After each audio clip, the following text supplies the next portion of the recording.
Jaime Gutiérrez, buenas noches. Buenas noches. ¿Están trabajando mucho ustedes ahora? Estamos trabajando mucho. Hemos trabajado en condiciones difíciles, nos hemos intentado adaptar lo mejor posible, seguimos luchando porque nuestra profesión sea reconocida en todos los ámbitos y por lo tanto en el sanitario también, y hemos trabajado bastante, sí, la verdad es que sí. En esta encuesta de Sigma 2 para Castilla y León Televisión dábamos un dato que el 42% de los castellanos y leoneses piensa que su vida corre peligro si se contagia por el COVID, por el coronavirus.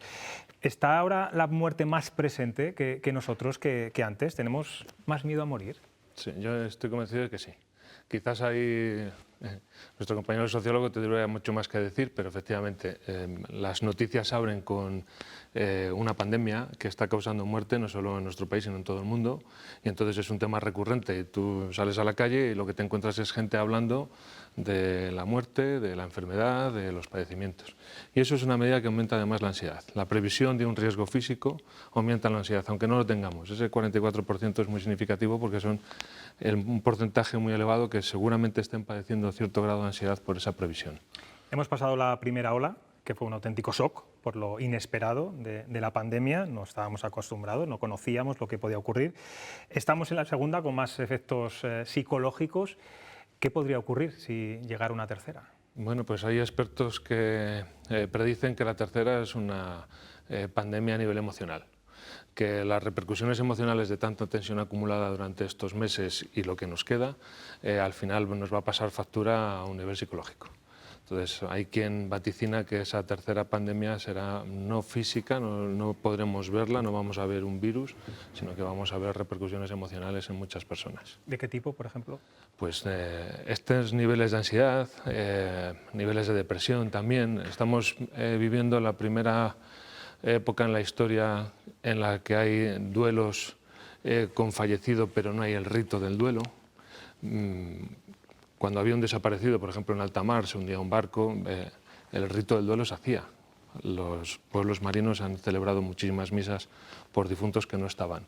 Sin embargo, ahora es todo lo contrario. Existen difuntos y no podemos acompañarlos, no nos pueden acompañar muchas veces ni los más íntimos, porque no te dejan trasladarte entre comunidades, porque no puedes volar, porque no puedes...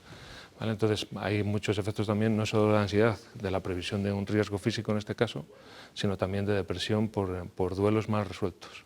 La Organización Mundial de la Salud alerta ya de una nueva enfermedad, que es la fatiga pandémica, de la que estamos hablando tanto estos últimos meses, con síntomas muy claros. Dice la OMS, apatía, cansancio, desmotivación, mucho miedo a salir de casa.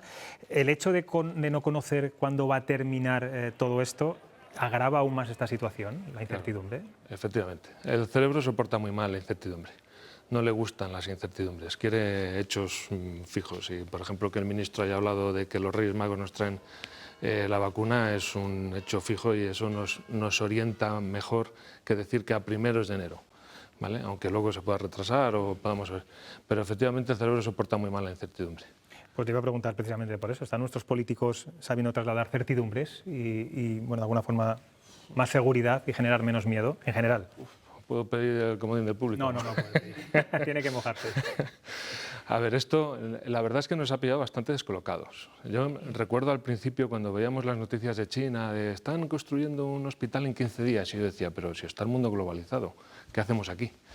Y claro, ¿qué ha pasado? Pues que ha pillado al resto del mundo pues muchas veces con el paso cambiado. No sabes cómo enfrentarte a una situación que ha sido absolutamente novedosa. Entonces, esa incertidumbre también de los políticos del qué hacer, si compro mascarillas, si las traigo yo, si me las va a dar el Estado, si van a ser las comunidades autónomas, y qué hacemos con las PCRs, eso tiene que ser dificilísimo de manejar a nivel político. Pero lo que han trasladado, los mensajes que todos hemos visto, desde un punto de vista psicológico... Las contradicciones no son buenas. No son buenas. Cuando hay contradicciones entre dos personas de igual rango de fiabilidad, o en la misma persona diciendo cosas contrarias, pasados los días, la incertidumbre no es buena, porque genera, pues eso, desconfianza. ¿Y están detectando cierta rebelión por parte de la gente sobre las medidas y los consejos que dan las autoridades sanitarias? ¿Está la gente harta de tanta medida restrictiva? A mí es lo que más miedo me da ahora mismo, ¿vale? Porque hemos pasado de aplaudir en los balcones, pero es que esa primera fase de apoyo incondicional, de aplaudir en los balcones, cuando se prolonga mucho en el tiempo, lo que genera es frustración. Y la frustración genera ira. Y entonces ahora a ver cómo canalizamos esta ira y cómo la vamos solventando. Desde el punto de vista psicológico lo que nos tenemos que enfocar es a que la vacuna está cerca y por lo tanto la solución está cada día más cerca, porque efectivamente si no vemos la salida a este túnel puede generar mucha rabia y mucha ira en muchas personas. En términos generales, en España estamos siendo un país fuerte psicológicamente, hemos sabido enfrentarnos bien a esta crisis desde un punto de vista emocional. Pues ha habido de todo. Hay muchas personas que lo están pasando muy mal. Y efectivamente hay muchas personas que lo están pasando muy mal y como además no se atreven a salir de casa, todavía no ha aflorado.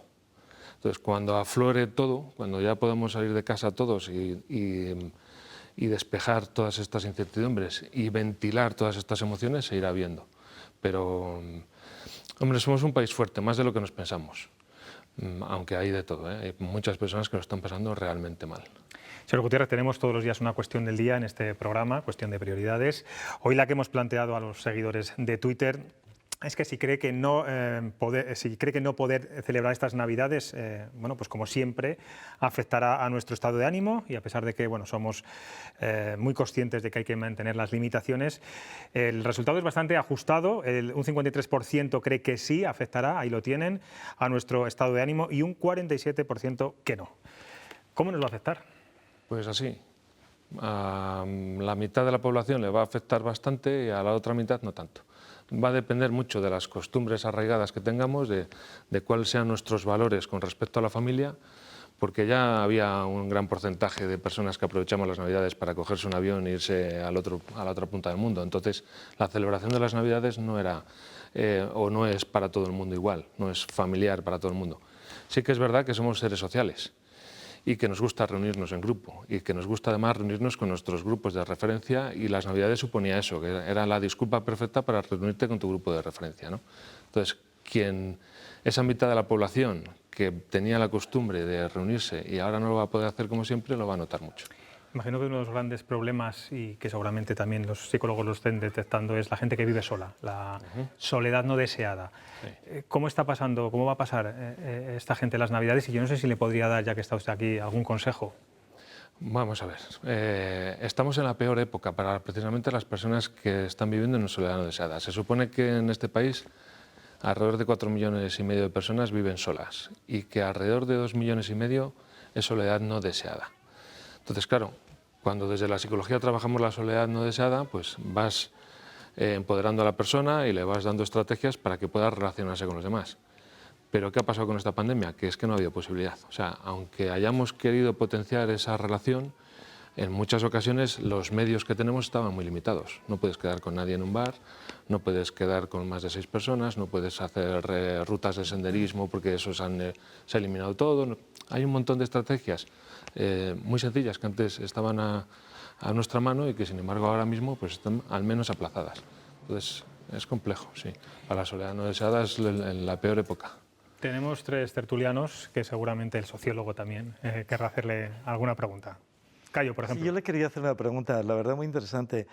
Me preguntaba, o estaba pensando mientras hablabas, ¿somos los modernos más débiles, menos fuertes que lo que era la gente antes, en otro momento? Quiero decir, vivimos una pandemia, pero imagínate, nos sobra la comida, el frigorífico funciona, el teléfono funciona, internet funciona, tenemos un edredón caliente, tenemos calefacción, hablamos por teléfono, pero ¿somos más débiles? La pregunta sería, ¿los hombres modernos, el hombre moderno es más débil? ¿Es débil? El hombre moderno no le ha tocado vivir, somos la primera generación que no ha vivido una guerra. Digo somos porque estaba pensando, tú la segunda. Estaba pensando en estos términos. Sí. Los otros han vivido guerras, varias guerras. Una misma persona ha vivido la Primera, la Segunda Guerra Mundial y después ha terminado en un campo de concentración. Entonces, ¿nosotros qué pasa con nosotros, con el hombre moderno? ¿Somos más débiles? Si nos comparamos con esa facultad de enfrentarse a esas dificultades, a lo mejor sí. Pero también es verdad que tenemos otra realidad. Entonces, para enfrentarnos a la realidad que nos toca vivir, ¿somos más débiles? Pues yo creo que no, que lo hacemos y lo hacemos con bastante éxito. Otra cosa que efectivamente a veces parece que para quien tiene los valores heredados de aquellas personas que vivieron esas guerras, pues parece que sí que somos más débiles, porque se trabaja mucho menos, se trabaja manualmente mucho menos, pero se trabaja intelectualmente mucho más. y nuestros objetivos son también diferentes. Entonces yo no considero que seamos débiles, sí considero que tenemos otros problemas, por ejemplo el apremio. En la época de nuestros abuelos ese apremio no existía, la gente no iba a todos los sitios corriendo, no dependía de un reloj, porque no tenía nadie el reloj, había un reloj con suerte en la iglesia. Y ese tipo de circunstancias nos ha hecho más fuertes en otros sentidos. David. Muy interesante la entrevista porque evidentemente va a traer consecuencias. Como no, hay un hecho muy curioso y es que en el BOE, en junio de este año, por Real Decreto Ley, se empieza a hablar de las célebres unidades de convivencia. Ya todo el mundo habla de unidades de convivencia, por aquí, por allí, ahora de allegados, bueno. Y la definición que dan para que los ciudadanos se enteren de lo que es esto, dice: todas las personas que residan en un mismo domicilio y que estén unidas entre sí por vínculo matrimonial o como pareja de hecho, o por vínculo hasta el segundo grado de consanguinidad, afinidad, adopción y otras personas con las que conviva en virtud de guarda con fines de adopción o acogimiento familiar permanente. Es decir, de repente aparece la nueva definición social de lo que hasta ahora ha sido pues una familia o un grupo. Toda esta jerga nueva nos va a descolocar un poco, porque no sabemos cuál es la unidad de convivencia, quién es el allegado, cuál es la unidad reducida. Yo tengo mucho lío, ¿eh? Sí, normal. Y además nos falta vocabulario. O sea, hay relaciones entre las personas que no tienen nombre, claro, todavía.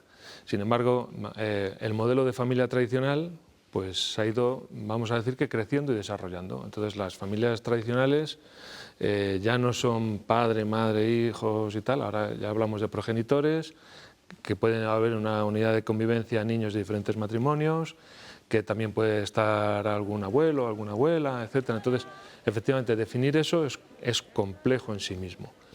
Ahora, eso es otra de las cosas que nos hace también fuertes, ¿no? Cómo nos hemos ido adaptando a esos cambios de la sociedad y de los valores y de las estructuras que venían de antaño. Cuanto más flexibles somos, además, mejor para adaptarnos a esos cambios. ¿No es más cómoda y más amplia la palabra familia, que engloba hasta esos parenteles, esos parentescos más alejados? Sí, pero claro, esa definición es un poco del ámbito jurídico, ¿no? A mí me explicó una vez un jurista muy bueno de este país que tenemos un ámbito jurídico que nos rodea y que es bastante complejo y no somos conscientes de él. Entonces yo entiendo que esa definición la ha hecho un jurista, sí. Carolina. Habéis hablado mucho de incertidumbres, ¿no? De lo que nos viene por delante. Yo pensando un poco en lo que era la encuesta de antes, que hablaba de las vacunas y de que había un alto porcentaje de gente que no se la pondría, al menos de momento. ¿Qué se le puede pasar por la cabeza? Es uno de los grandes avances de la medicina, de la sanidad. ¿Qué tiene alguien en la cabeza? ¿Miedo, desconfianza ante algo que se sabe que puede terminar con esto que nos está haciendo tanto daño en realidad, ya no solo en lo físico, sino también en lo emocional, en lo psicológico? Es que ha habido una campaña también, en contra, de desconfianza, a veces incluso de desprestigio, ¿vale? Entonces, yo no soy el más indicado, porque ni soy médico, ni soy epidemiólogo, ni nada por el estilo, pero si me dan la oportunidad de ser el primero, yo me la pondría. Entre otras cosas porque, efectivamente, una vacuna sabemos lo que es, que te están metiendo el virus, pero es la única forma de metértelo de forma controlada. La higiene y las vacunas yo creo que son lo que más vidas han salvado en la historia de la humanidad reciente. Entonces, efectivamente puede haber cierta desconfianza, al principio pueden ocurrir pues eso, noticias que sean incluso contradictorias, ahora dicen que si tienes algún tipo de enfermedad previa que no te la pongas, o bueno, esas cosas van a surgir, ¿no? Y habrá incluso alguna persona que lo pase mal por habérsela puesto. Pero yo creo que a nivel general es donde nos tenemos que orientar, porque es la salida del túnel, encontrar esa vacuna y recuperar nuestra vida lo antes posible. ¿Y están notando los psicólogos entre sus pacientes en estos momentos que quizá el exceso de información con la pandemia también les provoque esa ansiedad y esa falta de certidumbre? Porque a veces no es fácil, bueno, pues, separar el grano de la paja, ¿no? Sí, uno de los primeros consejos que desde el Colegio de Psicología empezamos a dar fue ese, precisamente, coger un canal de televisión fiable como este y un programa como este y coger solo ese canal, porque si empiezas a dividir entre muchas fuentes de opinión y muchas fuentes de información, pues puedes encontrarte en un momento que toda la información que recibes no eres capaz de gestionarla, sobre todo si va aumentando la ansiedad. Entonces es mejor coger un canal fiable, que dé las noticias contrastadas y que te haga sentirte más tranquilo, a recibir tantísima información. Eso, gestionar la información, sobre todo en una época de pandemia que También ha habido muchas personas que sabían de lo que estaban hablando y otras personas que opinaban sin tener tantos conocimientos que pueden generar el aumento de la ansiedad y del miedo. Pues Jaime Gutiérrez, ha sido desde luego una gran entrevista, muy interesante. Van a tener ustedes una gran labor, seguramente de aquí en adelante, ya la tienen. Y bueno, que bienvenida aquí a Cuestión de Prioridades y en breve volveremos a contar con usted para hablar de muchos asuntos. Gracias por estar aquí. Muchísimas gracias a vosotros.